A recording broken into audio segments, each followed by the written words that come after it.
I'm here today with the man himself, the managing director of Wildlife Ambassadors, Adams Toussaint. Adams, welcome to Island Ripple. Yeah, man. Thank you very much. All right, Yeah, good. man.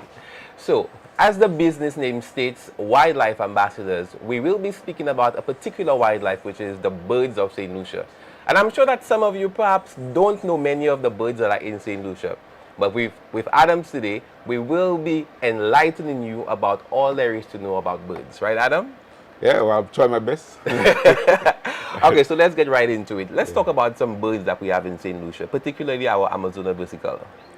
Yes, so the Amazona versicolor is what they call the flagship species. So at one point in time, the numbers were really low. And many scientists predicted that the bird would be extinct by the turn of the century. And that was brought to the attention of the St. Lucian public or the nation.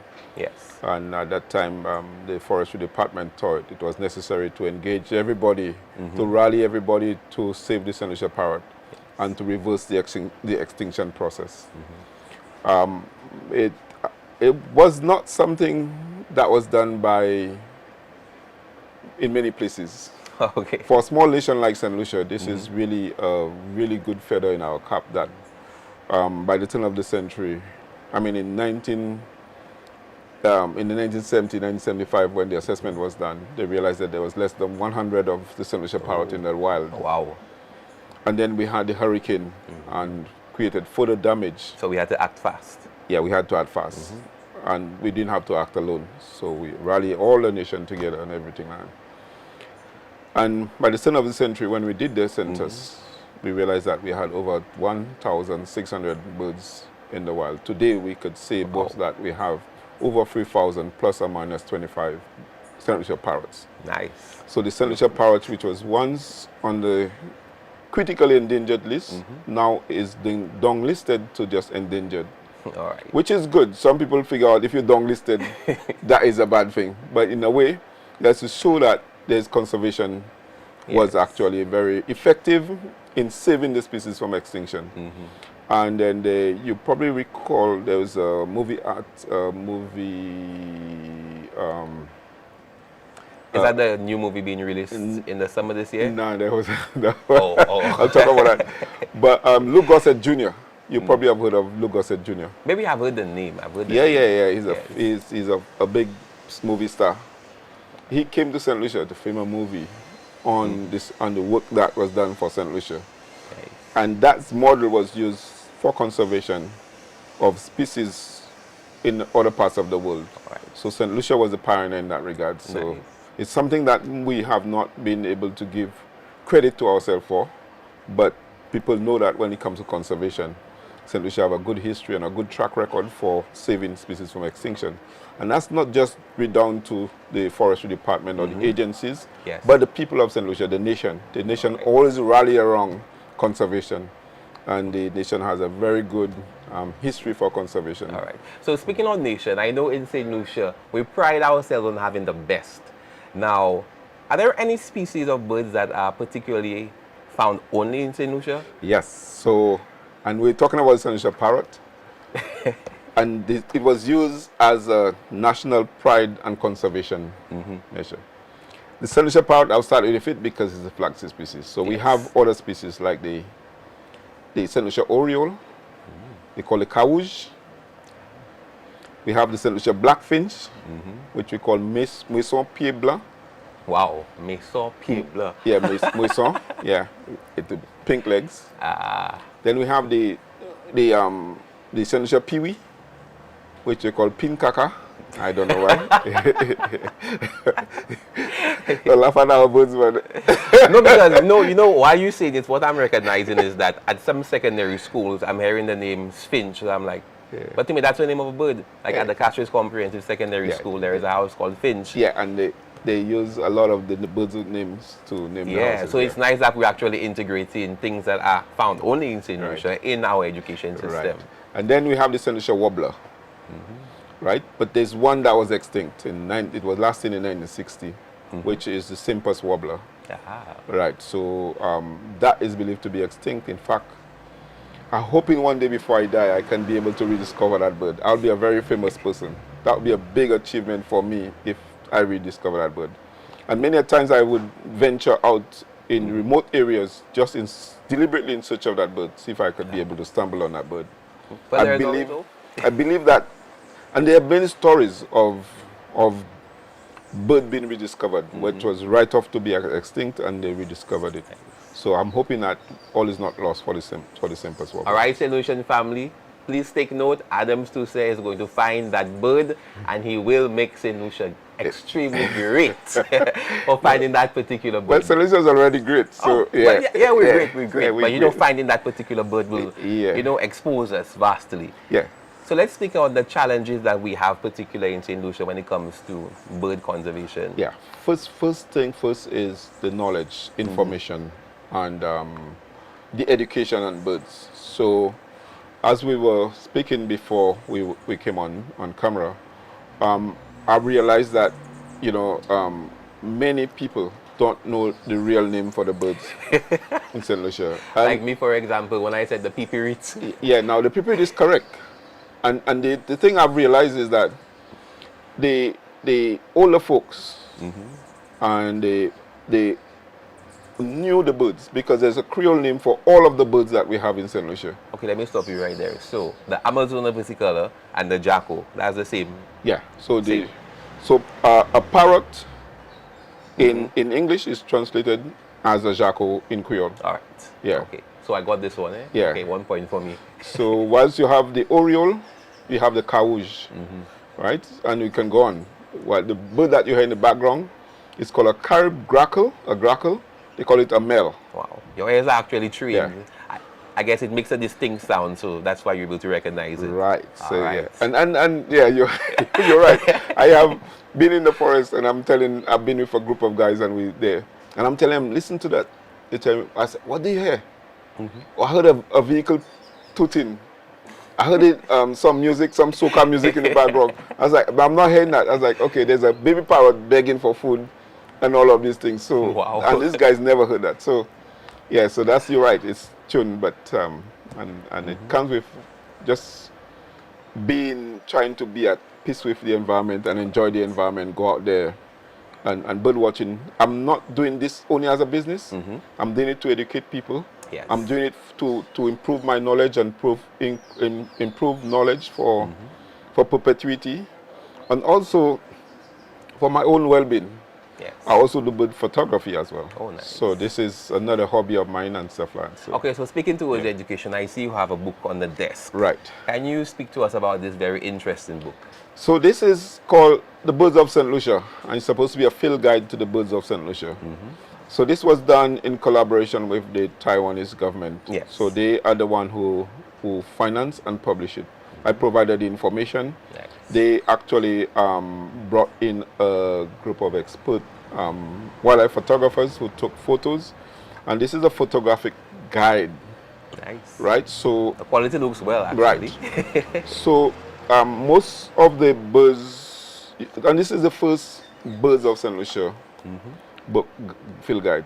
What you'll find on the market is what is called Birds of the West Indies, Birds of Lilywood Island, and stuff like that. So this one encapsulates all the birds found only in St. Lucia. All right, Yes, you heard so this, guys. So you need to get a copy of this book. This book is very well, I'm informative. sorry, the book is no longer available. Oh. Yes, so it was. So they actually published over 3,000, and within 2 years it was gone. Oh, wow. Yeah. Is there any hopes of it being published again? Yes, I want to do a second edition, and in fact, hopefully by the end of this year we will have a second edition. All right. A second edition. Now, as a managing director of Wildlife Ambassadors, if one would like to go on a tour, how is that arranged? Or just speak to us on a day venturing in the woods, you know, in search of the birds that we have in St. Lucia. So every time you describe me as managing director, I got taken aback because I see myself as a birder, a naturalist, and more than a managing director. So so you could just So the question, sorry, you posed to me was. So we were speaking about if someone would like to get a tour with Wildlife Ambassadors, what is the process or the procedure like? Right. Okay. So we have a website, We have phone numbers. Yes. We have a booking system. And then we have Kelly, who is at the office. She's the manager for the office to do the logistics. So we take your name, everything, and then generally what we ask questions like, what are the birds you would like to see?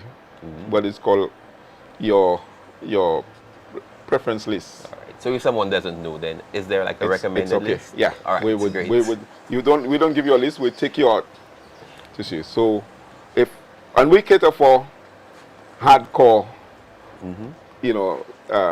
casual birders, and we cater for people who are novice.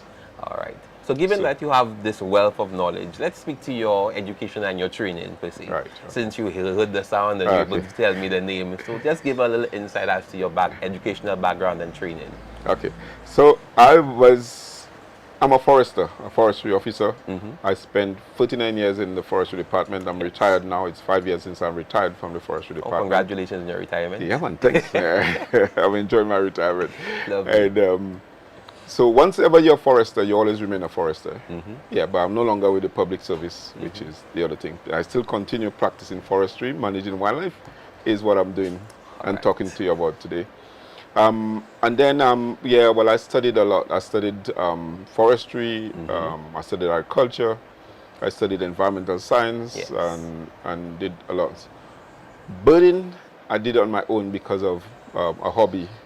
So I got to learn the bird myself, and then I gained a lot of knowledge just by observing them and doing animal behavior. Yes. Right? So animal behavior is something that I like.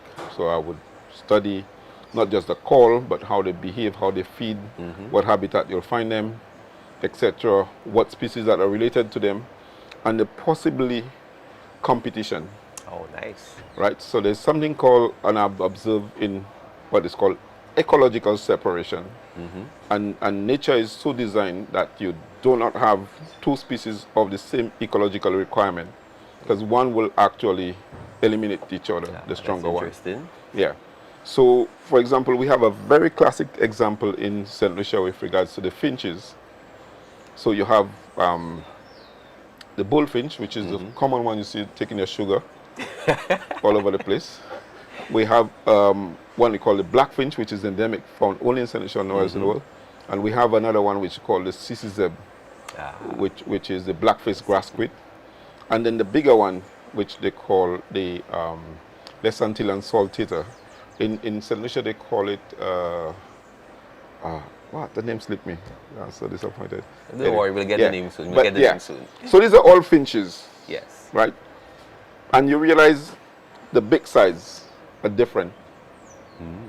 So whereas the saltita can feed on big seeds, the bullfinch, the blackfinch, which is the size of the beak is less than the saltita. Yes. So it could feed on smaller, medium-sized seeds.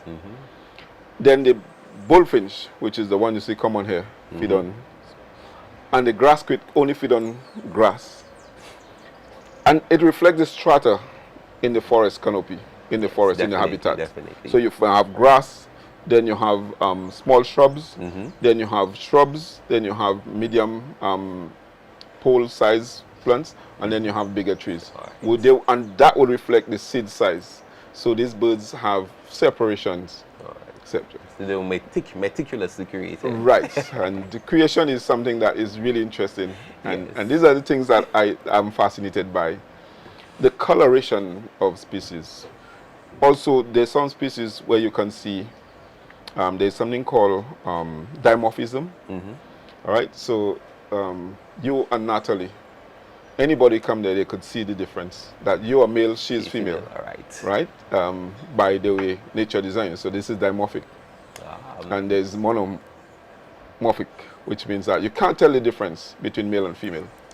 And there are lots of birds that you can't tell. The St. Lucia parrot, you can't tell the difference between male and female. That's an interesting fact, guys. Yes. Right. So the finches in St. Lucia, what they call the penway or the bullfinch, yes, there is male-female difference. And I love folk stories. I love St. Lucia's story about birds. And the penway and the mueso are the same species. One is male, one is female. I'm wondering what caused the people to describe them as different. Well, you know, already, as with all things, you know, things are interesting and made specific. And listen to it. It's a finch. It's a bullfinch. Mm-hmm. The pair noir is the male. And it's a pair noir. A black priest. Mm-hmm. Why they call it a black priest? Because there's a red color underneath. You know, like look at the priest. So the people in their own description of a species ascribe them to something that they can relate to, which is classic, which is brilliant. All right. And the female is called a mueson. But all of them are mueson. They're all muesons, but the male and female are the same species. Right. But this is dimorphism, where you have male and female. You can just, by outward appearance, you can distinguish it. Okay. So there we have it, guys, with the man Adam Toussaint, the managing director of Wildlife Ambassadors. He gave us an extensive list of birds. He gave us insightful information. Please be sure to check out the website and the Facebook page, and the Instagram handles will be listed down below. And give him a buzz. You never know. You get to see the parrot yourself, or the peeperate, like I would say. So, Mr. Adams, thank you so much for coming on Island Ripple. Yes. We appreciate your time and your effort, and we look forward to perhaps Island Ripple taking a tour down with Wildlife Ambassadors. Yeah, man, certainly that would be fantastic. Yeah, that would be great. That would be an opportunity for St. Lucians to be able to see the birds that we're talking about. All right. And the endemics, the birds that we listed in St. Lucia parrot is not the only one. We have 168 bird species in St. Lucia, most of them from the sea up to the highest part of the mountain. They're different and they adapt differently, so that's the opportunity. And one way to ensure that you'll see the St. Lucia parrot is to go with Wildlife Ambassadors. You heard it right there, Wildlife Ambassadors. That's it for us today, guys. See you next time, and don't forget to tune in to Island Ripple every Monday and Thursday on the Calabash TV. And see you next time.